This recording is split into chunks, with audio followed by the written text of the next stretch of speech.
Tashkent International University of Education xalqaro universitetida magistrlarga diplom topshirish marosimi bo'lib o'tdi. Mazkur tadbir universitetda tashkil etilgan Navro'z sayli doirasida o'tkazildi.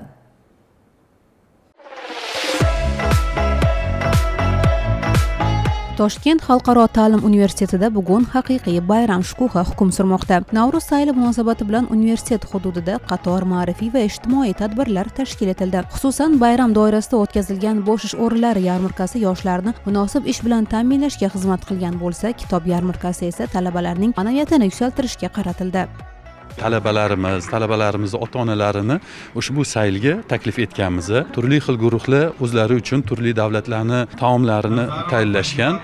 Albatta bu talabalarimizga o'qishdan tashqari universitetning ijtimoiy hayotida ham faol bo'lish imkoniyatini beryapti. Bu fursatdan foydalanib yana biz talabalarimizning iltimoslariga binoan kitob yarmarkasini tashkil etganmiz va yana bugungi kundagi eng asosiy tadbirimiz talabalarni o'qishdan keyin ish bilan ta'minlash masalasiga qaratilgan bo'lib, universitetimiz hududiga 50 dan ortiq kompaniya va tashkilotlarni taklif etganmiz. Kompaniyalar kelib o'zlaridagi bor ish o'rinlarini taklif etishyapti.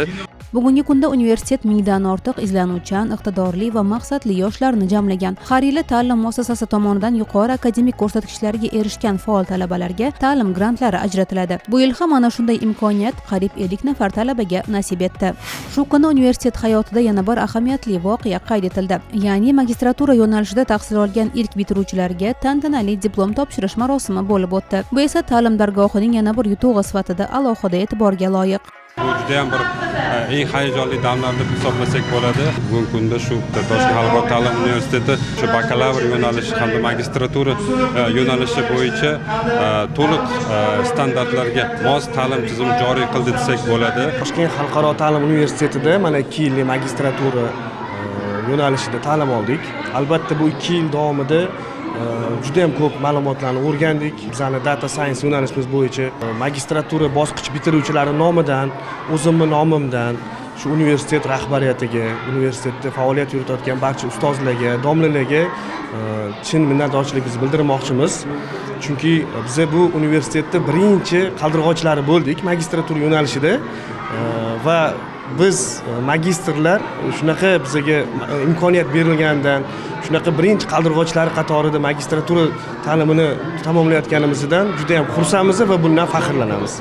Albatta, bayramona kayfiyat va quvonchli lahzalar uzviy davom etar ekan. Tadbir yakunida milliy an'analarimizga xos tarzda tayyorlangan palov va sumalak barcha ishtirokchilarga taqdim etildi. Masuda Somiddinova, Avaz Xolmo'minov, Poytaxt.